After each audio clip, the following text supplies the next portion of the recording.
Assalamualaikum warahmatullahi wabarakatuh. My name is Nuri Alistikoma and I will answer number 2. Based on Van Leer's learning theory of ecology, there are 4 organizing constructs of the ecology of language learning.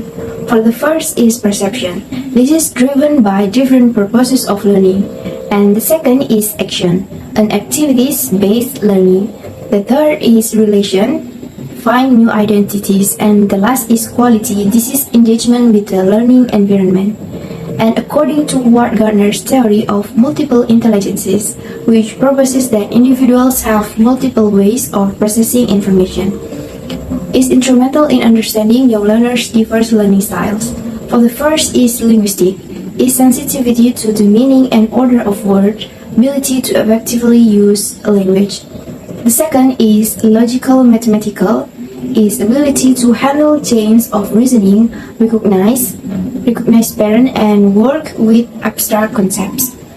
The third is spatial, the ability to perceive the world accurately and recreate or transform aspects of the world.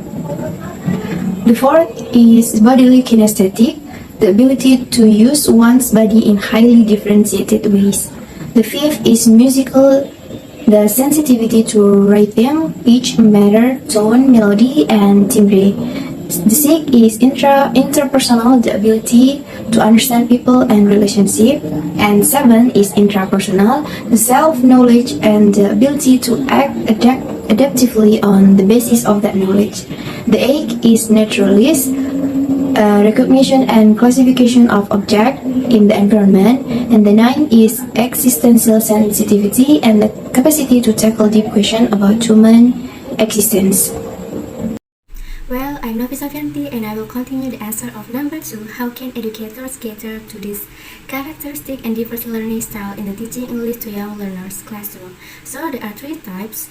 The first one is know the different learning style in your class. Take a moment and visualize an ordinary kindergarten classroom. More than likely, some students are focused on the content and others are looking around, fidgeting with their clothes or talking to a friend about what's for lunch. Some students need to move around, some need visual, and some may need a catchy song or phrase to learn the content. Number 2 is provide an uncommon experience. Provide an uncommon experience for your student and they will reward you with an uncommon effort and attitude. This concept include beginning sounds, uppercase and lowercase matching, and number identification using mathematical concepts like tally marks, best 10 blocks, fingers, and 10 frames. Number 3, and this is the last type, let them work at their own pace and use a multisensory approach. During our SPY headquarters activities, for instance, students were able to freely move around the room from activity to activity while using various colors and sound to complete a series of reading and mathematics activities. This allowed them to work at their own pace and receive any necessary one-on-one support to meet their learning needs. Discuss the importance of understanding the characteristic learning needs and style of young learners for effective teaching. The importance of understanding characteristics will make teacher and student closer and know more deeply about the characteristics or attitudes of each child. And very child learning needs are different. There are those who understand right away. There are those who are still slow. The learning style that is given so that children can understand much. First, know what the child's abilities are.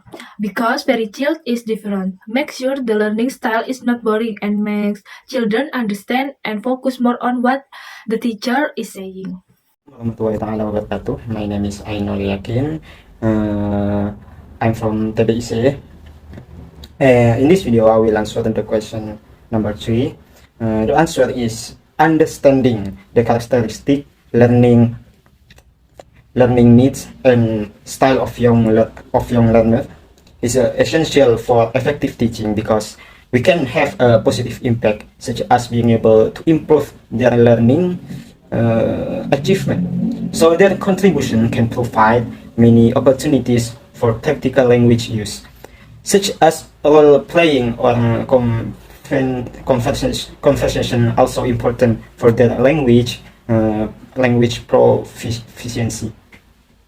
Maybe that from me. Thank you.